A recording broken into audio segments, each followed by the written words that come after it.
Jakob Ingebrigtsen is going to do in the 1500. He has time to look behind him. 20 years of age, and he is on top of the world. But coming down for a maiden national crown, Cornwall is the champion. Garouz has run his race, or has he? Has he got anything left? El Garouz trying to get there. Kipchoge, the junior's there. El Garouz is trying to get to the line. Kenya wins it. Kipchoge takes Vivian Chariot's turn. And what a proud moment for her and the Kenyans. The first woman from her nation to take the 5,000-metre title. Vivian Chariot's in dreamland. on the outside. Ollie Hoare of Australia comes. Jake Whiteman has just spent. It's going to be Chariot and Hoare. Who's going to get it? It's going to be Australia. The gold. Before we get into it, a quick word from the sponsor of this episode. Stability has never felt better than with the ASICS Gel Keanu 30 shoe. Updated with a 4D guidance system for support right when you need it, pure gel technology for softer landings every time, and FF Blast plus Eco cushioning for an even more comfortable ride.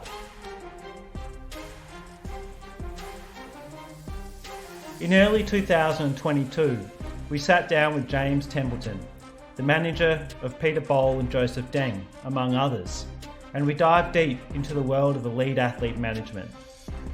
Fast forward 16 months, and a lot has transpired. Deng is now the Australian 800 metre record holder once again, and JT now looks after a number of Australia's biggest names other than Bol and Deng, including Cameron Myers and Jai Edwards. We caught up with James and spent time on a vast array of topics, from Deng's return to form, to the signing of Cameron Myers, to how hard it is to qualify for Australian teams these days, especially in middle distance events like the 1500 metres, and to the impact of super shoes, and much more. James, it's good to have you back on Runners Tribe. It's been well over a year. I think it was February 2022 that we last chatted. A lot's happened since. Some we'll talk about, some we won't. I've got a whole bunch of stuff I want to get through, but first of all, how are things? Where are you at the moment? Thanks, Sam, and it's great to be back. Yes, I remember I was in Perisher on training camp at the time. I'm now in our European base in Tübingen, southern Germany, some 45 kilometers south of Stuttgart. I'm just going to jump into it. I've got a whole list of stuff here, but let's just go straight to Cam Myers, the sensational 17-year-old that most listeners will know about, who's just catapulted himself to, number 8 on the Australian all-time list with his 3:33 the other day. First of all, how did it come to pass that you became his manager? Did he reach out, or did his coach reach out? How did that happen? No, look, it's been effectively a natural evolution. Cam trains in Canberra with Jai and Rory, and I think it was probably 18 months ago that I first came across Cam. He was a youngster. He was still 15 at the time, and he came down to Perisher, and of course I met him and spent time with him. We had one memorable training session that Pete joined in with the guys. Actually, it was in Canberra. We were on our way to Perisher. Pete flew into Canberra, and before we drove down, we did a session at the track at AIS. And Pete said to me during a series of 300-metre repeats, it was like a 1,500-metre session. Cam went past him twice, and Pete said, "Geez, that young bloke's pretty strong." I said, "Yeah. Do you know how old he is?" He said, "Oh, I guess he's 18 or something." And I said, "He's 15. And I said, how strong is that young bloke? Gone past him twice in I guess the set was 6 300s, with limited recovery. And Pete was impressed, to say the least, and has been since. Oh, it's crazy fast, isn't it? So it's exciting. I think everyone's excited about watching to see how Cam will go. And I just can't believe he's, taking his time this season. When he did his 3:36, I think we were all turning heads, and then he's taken it down to, 3:33. So, don't know what else needs to be said. It's crazy. Of course, it's impressive. It's amazingly impressive. Last year he sort of underachieved. He got COVID, and I think his PB was 3:46 in the end. But we all felt like he was effectively a 3:42 runner if he'd been in that sort of race. He was pretty disappointed to miss out on World Juniors. Peyton Craig, and I can't remember who was second, but Cam was third at the Nationals, which is just 16 months ago or something, and missed the team to World Juniors. But he had a great winter, and obviously kicked on in the Australian summer, and it's been fantastic to watch. He's signed a Nike nil deal. I want to just go through that. Can you just explain what it means when athletes sign such deals, such as Cam? Yeah, well, it certainly wasn't that easy to work out and structure, and the NIL situation has been obviously relatively new over the last few years, and there haven't been many high school guys like Cam, certainly overseas. But we worked with Nike over a period of a few months. Look, I'd first met with Cam and his mum about a shoe deal in January at the ACT Champs, and we talked about it. And as the next month or so after the Maury Plant Classic, there was a lot more interest, of course, and it was felt that we didn't want to put Cam in a position of making too many decisions about the future. After all, he had effectively 2 years of high school to go, and so the option to still retain a possibility to go to college was quite attractive to Cam and his mum and to us. So it evolved that way. Yeah, and so obviously he gets shoes, but I'm assuming there's obviously no cash involved, and it's just a no. There's considerable cash. So it's a payment for his name, his image, and his likeness. But yeah. what it doesn't include any bonuses for performance. So Cam is paid for being Cam Myers, but he's not rewarded for a time that he runs, or he doesn't suffer financial reductions if he gets injured or whatever. It's just a straight payment for his name, image, and likeness, and continues in that fashion for as long as he remains eligible for college. I understand. Gotcha. Cool. I think that clears it up. So, and the whole college thing obviously is probably something that he doesn't really know. Like you probably guys, it's years away. You probably haven't even really talked about it much. Is that accurate, or is it something that he will be trying to follow in the footsteps of guys like Ollie Hall? We've only talked about it in terms of, listen, let's get through this year, let's get through next year. He doesn't finish high school till December 2024. So realistically, going to college wouldn't happen before August 2025. And to be perfectly honest, I don't think it's there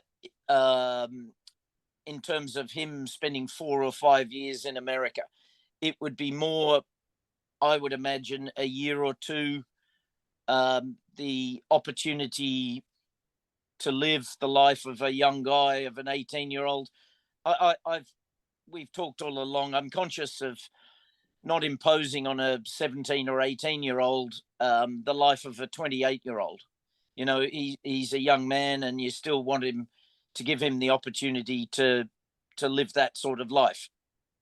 Yeah, definitely. We talked about last time about how when athletes go to college, if they can win an NCAA title, then it increases their worth post college.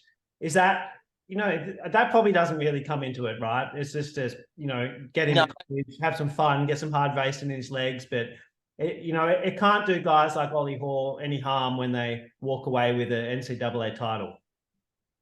No, sure, but Cam's under a different model to say that, because Ollie Ollie and Morgan and a bunch of others generally who go at the age of 18 or something are not world-class athletes when they go. Yeah. And so for them, it's an opportunity to get an education, have a wonderful experience of competing for a college, and to see if they're good enough to be a professional runner at the end of it. So obviously in that regard, winning an NCAA title adds value. With Cam, that's a little bit different.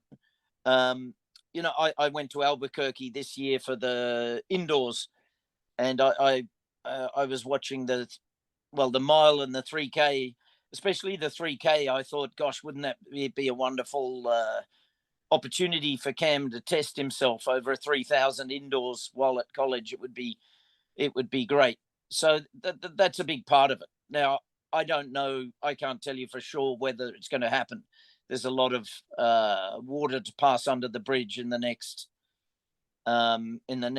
2 years before that would come to play. How much time do you spend with Cam? Is it, I remember you talking about with Bol and Deng, how you're traveling around Europe with them, and, it's pretty intense, right? Is it the same? Are you there with Cam at the moment in Europe? Is it? Well, Yeah. Cam came back last week. I was with him in Silesia. So yeah. I was there for all of his 5 races in Europe. And when I'm not on the road, I was there, I'm at the track with Dick and the boys and Cam, and taking them to the forest to do a session in the forest. So we spent a good month and a bit together.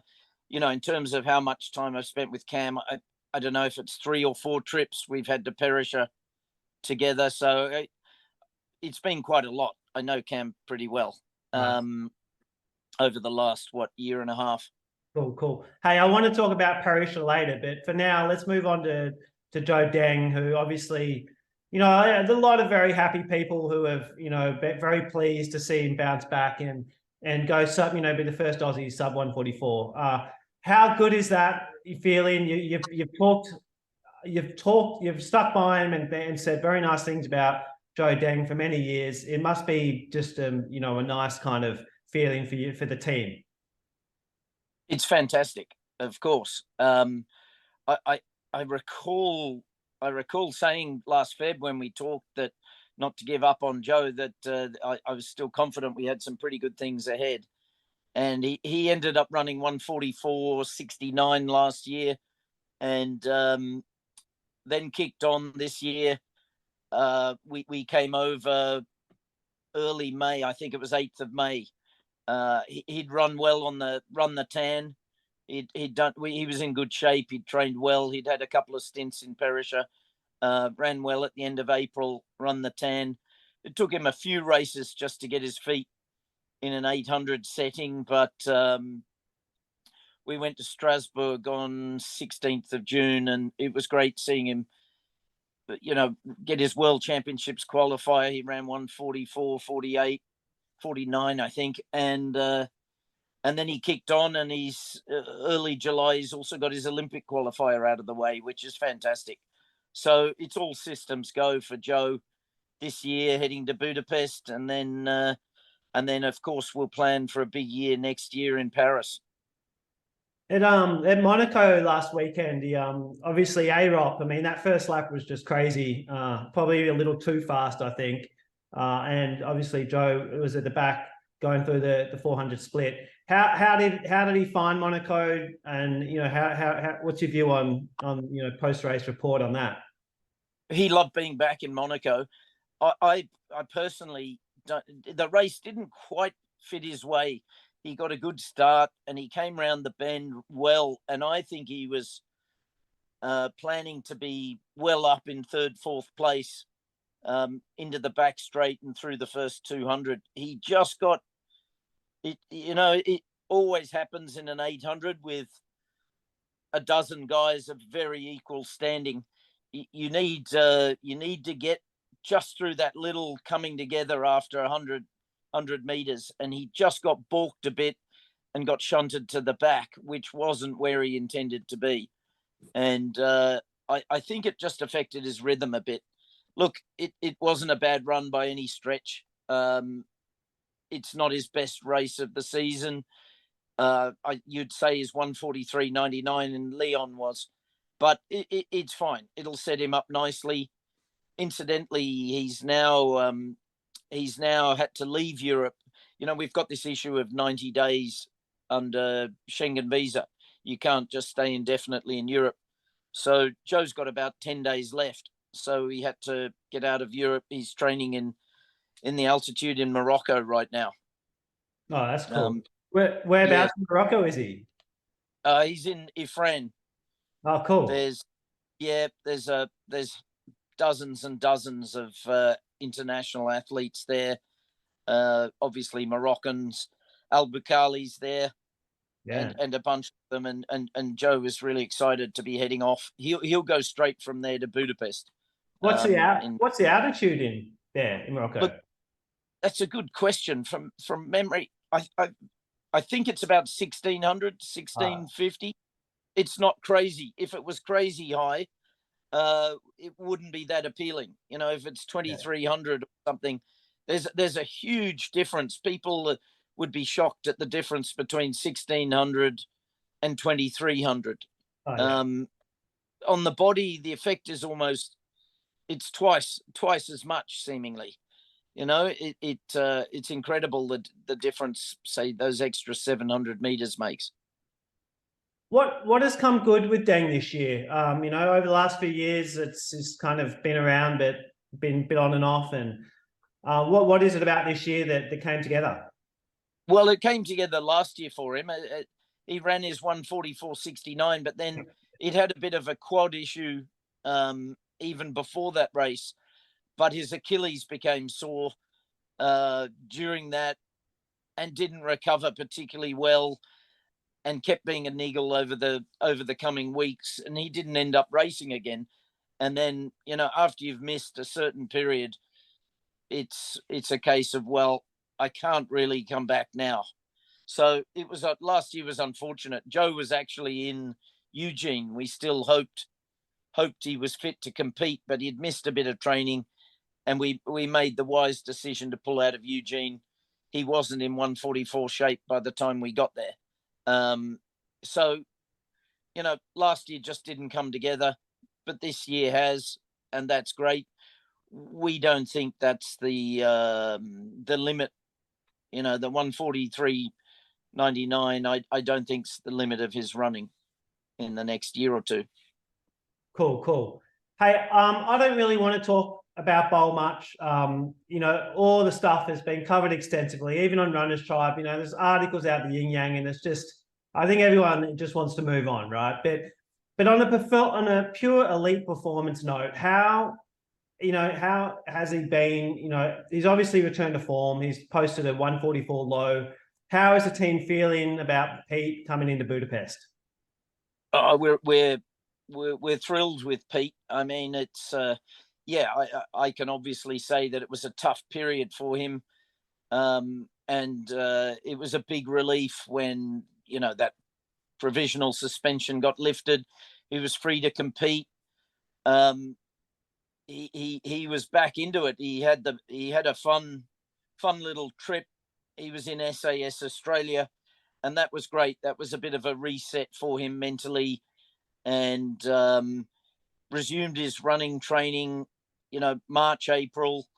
He unfortunately picked up a lower stomach groin issue that he missed about 3 weeks of running. So he went to Flagstaff for training, sort of a mini get fit quick training camp. And he responded very well for that. Pete struggles at Flagstaff. It's 2,300 meters. And he jokingly said he didn't finish one session over there. You know, he finds it tough, but he knows he gets fit.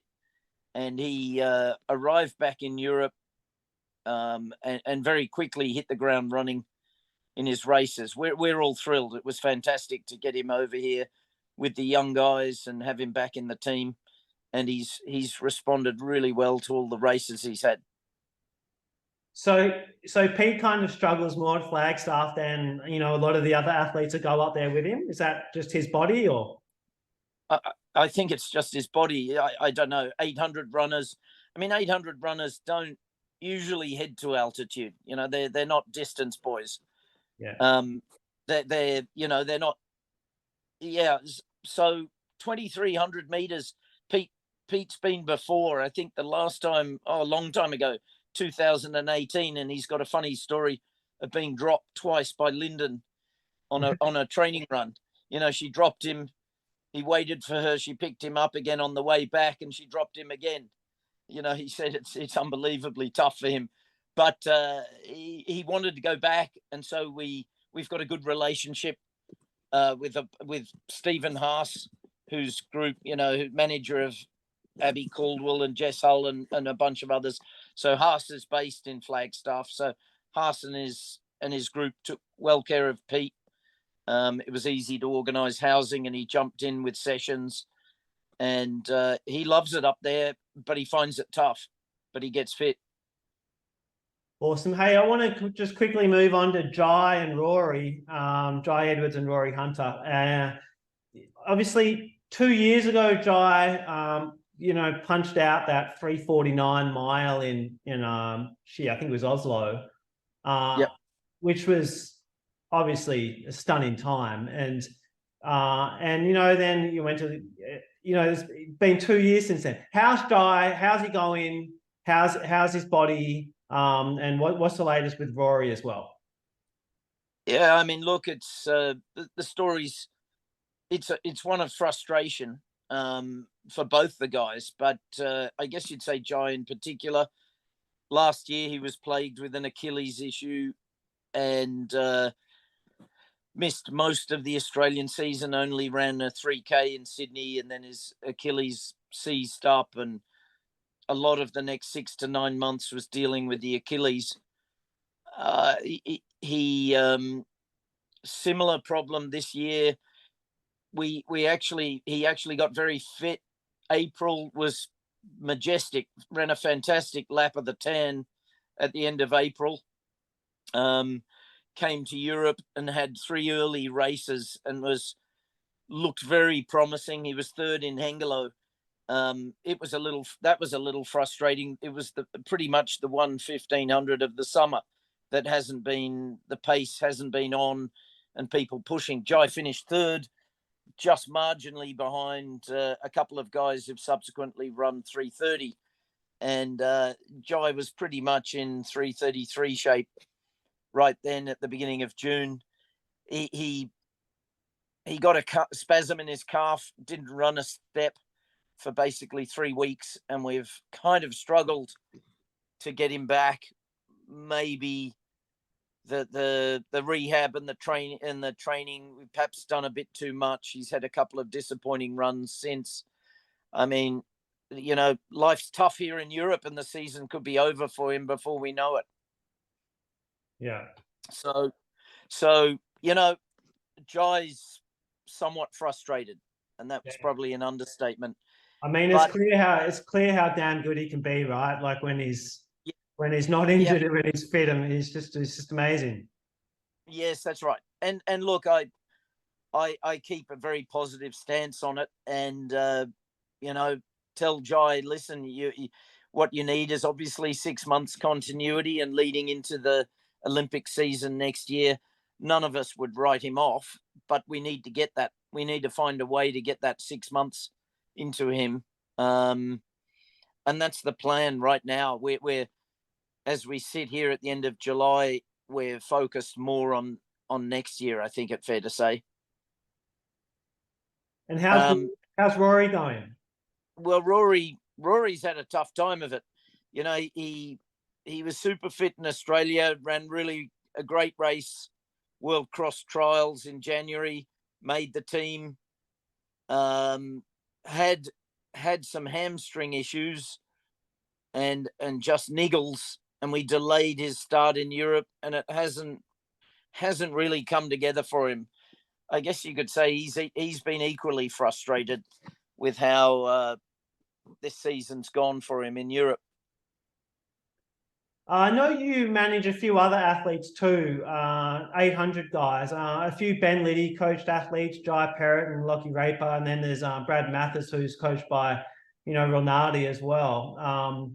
How are those three going? Like I remember many years ago, you were kind of viewed as an agent that really just dealt with stars like Legat and world record holders and blah blah, right? Whereas now you've got these three guys who all have massive ability and are sitting on the cusp of breakthrough runs, hopefully. And is obviously you're managing. My point is you're managing a lot more Australians than you once did once upon a time. And was that how did all that come to pass? Yeah, well, that's obvious. Until oh gosh, 2018, the only Australian I looked after was Joe Deng, and obviously there's Rudisha and Legat and the other Kenyans. But the 800's my one true love. I've not just Rudisha, but there've been three other guys who've run 142 over the years, from Japhet Kimitai in the late 90s through to Patrick Nduimana, who was from Burundi, and Boaz Lalang, another Kenyan. So I'm pretty much an 800 guy. And so Jai Perrott came on board, first of all, asked me to help him out. Before last year, we met up in Perisher, and I said, I love Jai's movement. I love how he runs, and I said, yes, let's do it. And he ran 145 last year. He's had a run of 145 this year, but it hasn't really clicked for him in Europe, I think it's fair to say. And now we've been chasing our tail a bit. It's been maybe it's a year of consolidation, and maybe he's set to kick on next year with the 144 that we think he can do. But yes, Jai, and of course his great mate Lockie Raper. I said to him last year around the time of the Commonwealth Games that I was happy to bring him over in the following year, this year, on a similar situation like Jai, give him a crack, set him up a few races, see how he responds to Europe. Brad I've known for years, obviously, as a training partner of Joe and Pete, and I've always admired Brad's running and his endeavour and his professionalism. Brad's rock solid, and he's run well this year in Europe. As we sit now towards the end of July, we're slightly anxiously watching the rankings lists in the next week and a bit. Various countries have got their national championships this weekend, and that'll impact a bit on rankings. But Brad sits within the cusp, and we're certainly hoping he makes it to Budapest. I think he's number 50 today, and 56 are going. So yeah, we're anxiously awaiting that. Pete and Brad are training in Andorra. Brad had a similar issue of not being able to spend the 90 days in Tübingen in Europe. So Andorra, which for those geography buffs will know, is between Spain and France, a few hours drive out of Barcelona. Brad's there with Pete training for the next couple of weeks. How tough is it getting guys like Jai, Lockie, Brad into the perfect race, for them to try and break through sub 145? Is it are there a lot of options for you, or is it tough one? No, it's really tough, and people probably don't quite get the perspective. That the guys, when you're ranked, I guess the guy somewhere between 80 and 150, it means there's a lot of guys ahead of you wanting to get into the prime races, and effectively will get into the prime races. So you're under a bit of pressure. When you get an opportunity, you have to make the most of it. And also, the better races you get into, you're then faced with a situation where you've got a dozen people in the race at, say, your level at 145 high, and they're all wanting to be in the same position at 200, at 400, at 600. So you're in quite a combative situation, and the chances of getting the right race in the right weather and getting the right run you know, with the pacing on and the right flow of the race, it's surprisingly difficult. And so you find a situation where there's a lot of 146 type situations, but trying to get dragged through to the perfect setup is very difficult. It's interesting. We see in London on the weekend, they had a UK only race and they put a lot of effort into, they had Sawinski pacing it, and it ended up the perfect race. And Max Bergen won it in 143.85. Ben Patterson just finished just outside 144, and another 2 or 3 guys ran 144 high. It was the perfect race. Now, if you put, Perrott, Mathis, or Raper in that race, for sure they run a big PB. But it's just hard to get that perfect race. It really is. I guess it shows how important it is for these guys to get over there in Europe, though, right? And if all they ever do is hang out in Sydney and run the Sydney season for 3 months every year, it's going to be harder to find that perfect race. Well, it is, and let's be honest, we had a frustrating time in Australia. We had some good conditions in Melbourne and Sydney and Brisbane, and the races were messy. That you need someone to be committed and go through that back straight, the 400 to 600, in a really nice, smooth, fast way. And we were crying out. Well, to be honest, we effectively missed. Pete and Joe didn't run in the Australian season, and probably it's fair to say that Brad, Lockie, Jai missed out on that. And so therefore we had a succession of 146 and a bit races, which were all very frustrating. How hard?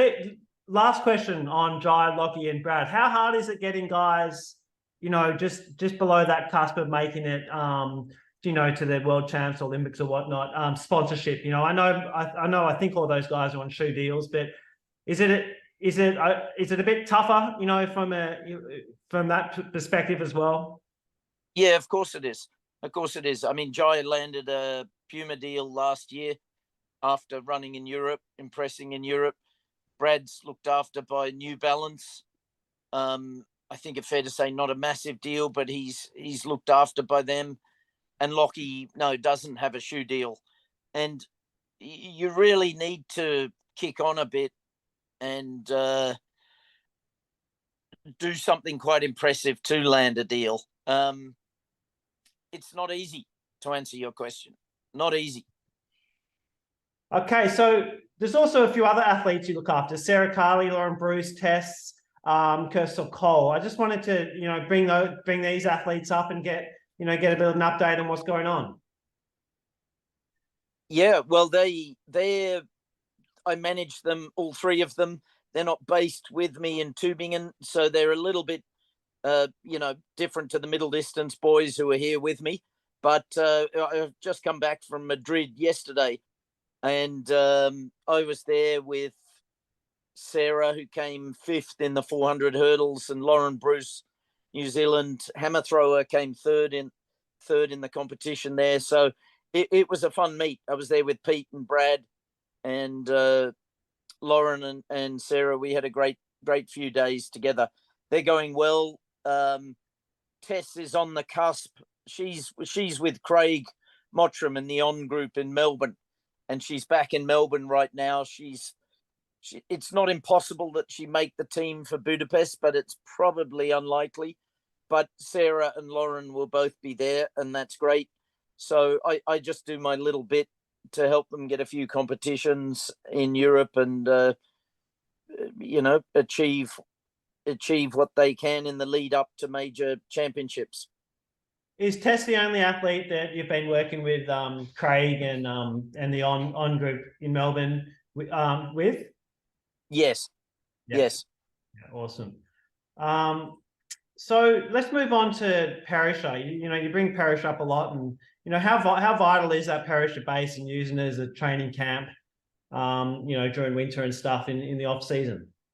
It's been fantastic, and it's not one I underestimate. I think last year I had eight trips to Perisher, driving down from Sydney with various people, whether that be Jai, Rory, Cam, whether that be Joe. Joe Deng had 4 trips, maybe 5. Joe would fly up from Melbourne to Canberra, and I'd pick him up on the way, Canberra Airport. It's 2 hours from there to Perisher. We love it there. It's quiet and peaceful. It's a bit of a ghost town in summer, and it's just very conducive. The lodges are great. We stay in a one of a couple of lodges, and it's just a very comfortable existence. It's very conducive to getting in some great training, and the boys respond very well to it. We love it. And, I guess Perisher versus Falls Creek, I presume, I'm trying to figure out here, but I'm presuming it's actually a bit faster to get there from Canberra, hey? Yeah, come on, I'm a Perisher guy. I'm not going to extol the virtues of Falls Creek. Perisher's higher. Falls, I've been to Falls a bunch of times, and from memory, it's a extra couple hours maybe. But yeah, it's been a while, but yeah, look, Perisher's 2 hours from Canberra, and it sits at about 1,750 meters, and which is a little bit higher than Falls. I'm pretty confident in saying. We go down to Jindabyne, where the track is at about 950 meters. So the boys get their Tuesday track session on the track at about 1,000 meters. It's great. We love it. Cool. Contrasting that to the kind of base that you've built in the south of Germany. Obviously, it's a bit different because they're there to race and train, obviously, but it's a different, part of the season. How important is that base and having that base? Equally important. Well, it's different. Obviously, Perisher, you lay the foundations for it. And Tübingen is a great little town, university town of 80,000 people. And we put the boys in a couple of apartments, and they love it here. It's a really comfortable existence, great vibe. Outside of training, it's just a wonderful, relaxed place to live. And so it fits in beautifully. I wanted to jump into 1,500 meter running for a little bit with you, and just how stacked it is right now, and how crazy, that the times that the records have been rewritten since 2019, really, but obviously it's accelerated during COVID. And first of all, let's talk about qualifying for 1,500, men and women, when you're an Australian 1,500 meter runner. How tough is it right now, and your views on all that? Well, firstly, let's say 2023 has gone berserk for 1,500, especially the men's. It's unbelievable, but we love it. And we can touch on in a few minutes, if you like, aspects of shoes and whatever about that. But look, it's wonderful from an Australian perspective. And as I speak, we've just had another qualifier. God, what's his name? Adam Spencer. 3:31. Yeah, wonderful. I saw him run in Dublin the week before, and he looked pretty handy. He obviously looked in good shape, and he's through a set of circumstances, good fortune. He's got the opportunity when Ollie Hoare pulled out the day before. So Adam Spencer, being an Aussie in London, easily replacing, jumped in. And didn't he make the most of it? I mean, that's just adding to the depth. But it's wonderful from an Australian perspective. I think we'll have 5 Olympic qualifiers. I'm pretty confident Jai will get one before the qualifying period next year. And what an incredible Australian nationals / Olympic trials we're going to have early April in Adelaide. That's wonderful. Australian 1,500 meter running is absolutely world class. It's similar in a way to the explosion in the British standards. Britain all of a sudden has a host of 3:30 guys, and it's just fantastic for the world of middle distance running. And it's great for Australia. The women's too. Obviously, we've got the 4 girls who've qualified. Seemingly there's a couple of others knocking on the door. it's a very similar situation in the women's. I think obviously we're going to talk about shoes for a little bit, but it's got to, before I get on there, I'm not trying to imply that these guys, it's all because of shoes, because the depth, if you compare the depth at the top end in Australian 1500 running, men and women, it's crazy good compared to the old days, even compared to when Gregson was, dumping his 331s and was Australian holder. It was Gregson and then kind of a bit of daylight, right? And these days it's different. There's a bunch of guys and they're all cracking down sub 332s consistently. And but having said all that as a preamble, let's jump into the shoes for a little bit. What are your views on it all? Obviously they're amazing, but what do you think about that? I mean, I kind of love the shoes, and I think the benefit of the shoes is not so much the times in the spikes, but it's the opportunity that super shoes, for want of a better word, the carbon plates and the foam. Well, incidentally, the shoe people tell you 90% of the benefit of these new shoes is in the foam, not the carbon. Yeah, it's in the pad. It's all about the paddocks, right? And it's just the foam's everything. Because you get the shit. There's some shit old shoes that use just EVA and have carbon fiber plates in them, and they're not fast, right? It's the shoes with the paddocks and the plates that are fast. Correct. The Probacks and the various different types. I mean, I think it's wonderful, but the big advantage is in training and the recovery.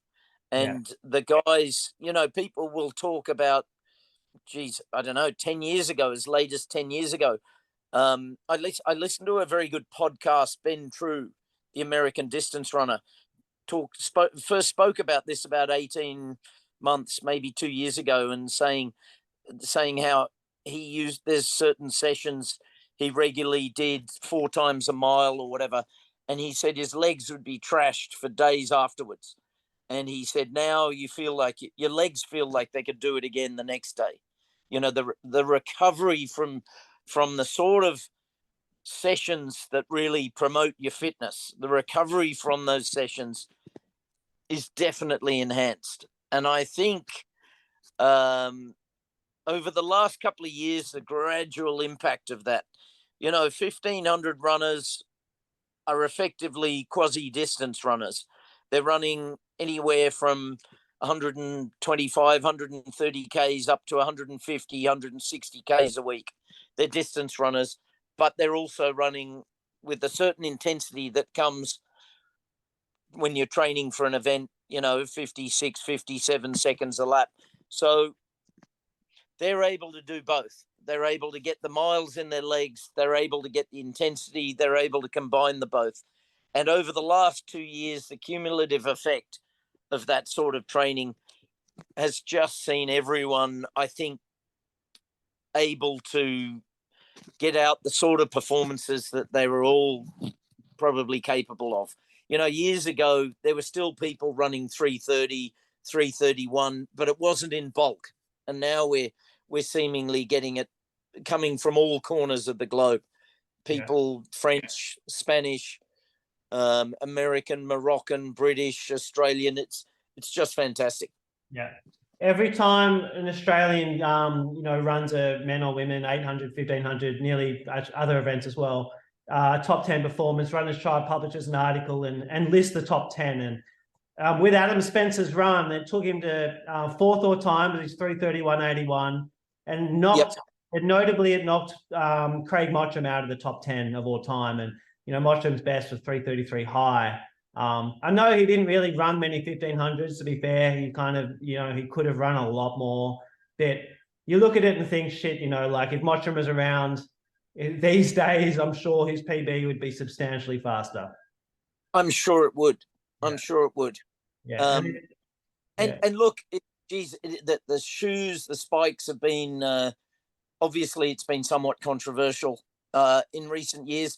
My big fear 2 years ago was that the technology would make it somewhat ridiculous. But it hasn't gone that way. I was worried that, and it sounds extreme, but who knows how extreme these things were headed. I was worried that you'd have to run under 140 in an 800 semi-final to make the final. You know, worried that you'd have to jump 2 meters 50 in a high jump to make the final. You know, somewhat ridiculous performances that would lose all context with the history of athletics as we know it. But so while the shoes has certainly helped people training and get out the performances, you know, we haven't lost context with Hisham El Garouge, David Rudisha, you know, Kenenisa Bekele.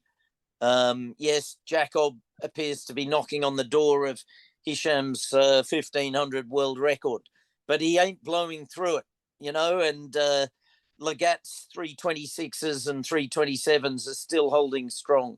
So we haven't lost, the shoes aren't making us lose context with our history. And that's been good. I have a bet with a good mate of mine that I'm arguing that the 1500 world record will not be broken by the Olympics next year, and my mate's arguing that it will be, and that Jakob will grab it. Well, what bet would you take, my side or my mate's side? I'm on your side. I'm on your. I look. There's 326.00 is no joke, and you know, people were rightly impressed with Huey McSwain's pacing job in Silesia Diamond League when Jacob were on 327.1. But the point to make, at 246.8, he was 0.8 or so, 0.7 off what they'd taken Hisham through in the time. So it was slow. It's not fast enough to get the record even. And Jacob was off the pace, you know, so he's got to be pushing up faster in that first 800, first 1,000. And I don't know that he can easily do that. My money's with you. Yeah, nice. Let's just quickly, I just want to pick your brain on Faith Kipyegon. I mean, what she has done over the last, let's just call it month, has just been insane. Have you been following that closely? Obviously, it's impossible to miss it you're in with your job. But what are your views on it all? Oh, look, I've been a big fan of Faith's. You know, I remember back in 2016 in Rio when Dibaba was considered untouchable, but Faith Kipyegon's just a running machine. You know, her technique and her rhythm and her flow is just perfection. And it didn't surprise me. You know, she's not prepared for the 5,000 but like the others are, but she's just a running machine. And it didn't surprise me when she broke the record in God, what are we? I'm forgetting. Is it Paris, Florence this year? Where did she run a world record? God, that's a good. I think it was Florence, right? I think it was Florence. Yeah. No, I don't think it was. I think it was Paris. Because I mean, she's run two, right? 15. And yeah. Then... No, the 1500 was earlier. Gosh, anyway, I won't embarrass myself. I should have that at the top of my tip of my tongue. But she's wonderful. It's surprising how it's taken the world of athletics a bunch of years before they truly appreciate how good she is, how great she is. You know, double Olympic gold medalist at 1500, and obviously she's favourite for next year. Oh, she's wonderful. Hey, we're going to wrap up soon, but I asked a few friends if they had any queries for you. I had one mate who was wondering what sort of money, like the athlete, let's say we don't need to know numbers, right? Because it's personal, but let's say an athlete gets a start in Monaco Diamond League. Do they get cash for you know, turning up? And is it substantial, or is it no? The money, look, let's be clear, and people are surprised to hear that the money is considerably less than it was 15, 18, 20 years ago. And just you only have to, and there's no secret in this, because they publish the prize money lists. 10,000 for first, 5,000 for second, 3.5 for third. I said back in the day, say 2007, and I take as an example Augustine Chogi, who of course Australians know because of Craig Mottram, etc. Yeah. But Augustine, when the 1500 was a premium event on the circuit, you'd get $16,000 for first, 12,000 for second, 8,000 for third, 6,000 for fourth. The money was double. And that's even before you take into account inflation. So prize money was considerably different. And in terms of appearance fees, people would be shocked at how few people get appearance fees. And if you've got to think of it from a meat promoter's perspective, which people must I have? And obviously, Jakob Ingebrigtsen gets a nice appearance fee, and Mondo Duplantis, and Karsten Warholm, and Noah Lyles, and the 100-meter boys and girls, obviously. But, you've got to remember, does the needle move if so-and-so comes or not? And that's the big defining, they're paying money to attract Karsten Warholm or, or Femke Bol. She's just run a great 51.4. She's getting appearance money and nice money because they're desperately keen to have Femke Bol appear. But you compare that against some girl running 52 or 53, that doesn't move the needle in the same way. Cool. And also, obviously, Sydney McLaughlin, you wouldn't be, there's no secret. You could name a dozen or 2 dozen. You could name the dozen top stars of our sport. And obviously, those people I've mentioned come out of that. And then you could mention another dozen who would be next highest. And that's a pretty good answer as to how appealing or the sort of money that's going around. And dare I say it, it's not the money that was around even 10 years ago for, say, Lavillenie or Rudisha. I think it's fair to say Mondo's not on the same money that Lavillenie was, just because the market's not the same. I remember a few years back when the UK changed their selection policy to kind of only take in athletes with qualifying marks, and it reduced the size of their teams significantly. What do you think about all that? Should Australia be going down the same kind of model or not? Look, it's a hot topic in Europe, and obviously we mix with a lot of the British team, and I know most of the 800 runners.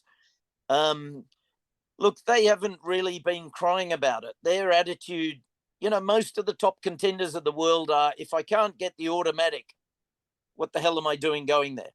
So, the 800 boys, they knew, listen, we got to get the 144.7. Forget this ginning around and trying to scrape over the line with a ranking. The British boys are thinking, I'm out after the time. And of course, in that race on the weekend, two of them have, and now they've got 3 going, which is fantastic. But, the argument is it does lift standards. I think someone told me the other day that if Australia sent a team based on the standards that are set, we'd have a team of 28, 29 people. And geez, it would be a wonderful team. It would be obviously full in the 1500. It would be full, men's and women's. We've got the women's javelin throwers.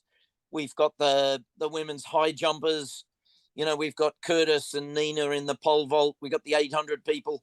Geez, it's a pretty tight, really competitive team. There'd be 28, 29 or 30 Australians. Maybe a couple more still achieve it. I don't know. Instead, we're going to be sending a team of 63.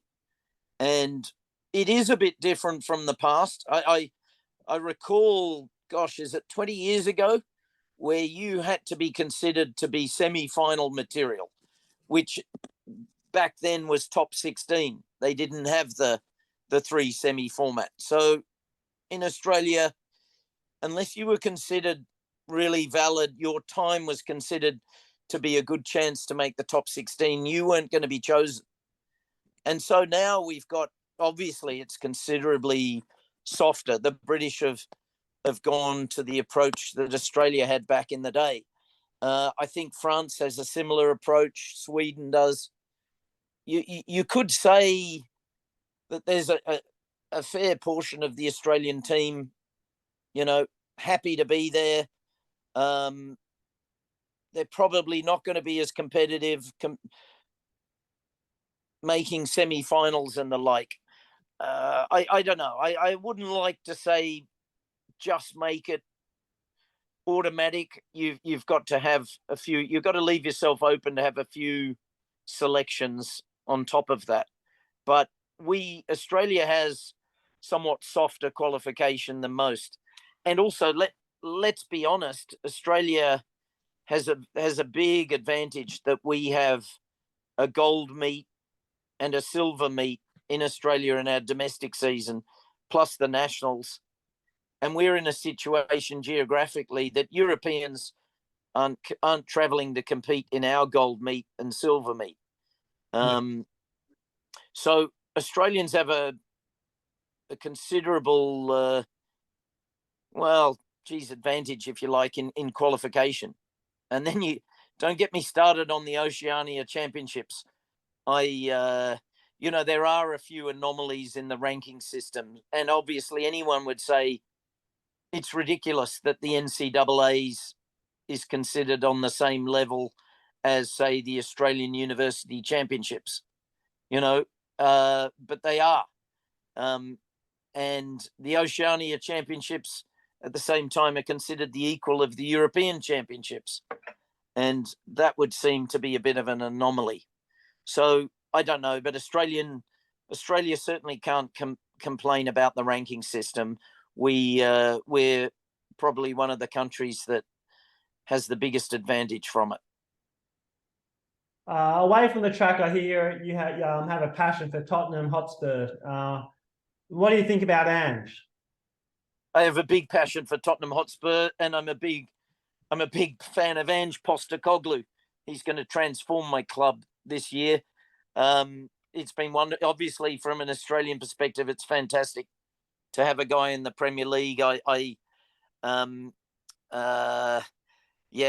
very excited. I think he's going to transform Tottenham Hotspur. Can't wait for the season to start. I'll make it over. I usually get to a couple of games a year, and I'll be heading over early September after the World Championships. I'll be in London to watch a game and hoping our Aussie boy comes out with the goods.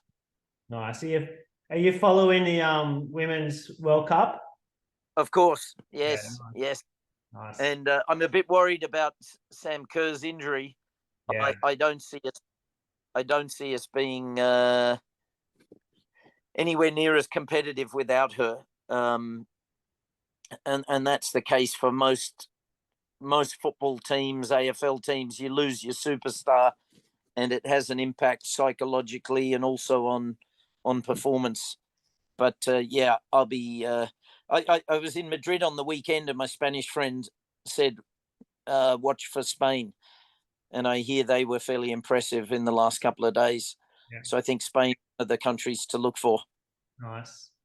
Mate, it's been awesome having another chat with you. Covered a lot of ground there, went over some awesome stuff, and I really enjoyed it. And I hope you got a bit out of it. And thanks a lot. No problem. Perhaps we'll touch base again leading into Paris in about 12 months' time. Oh, I'd love that. It's going to be a big year for athletics. I think it is. I think it's a great year for Australian athletics and world athletics, indeed. Right up. Thanks, Sam.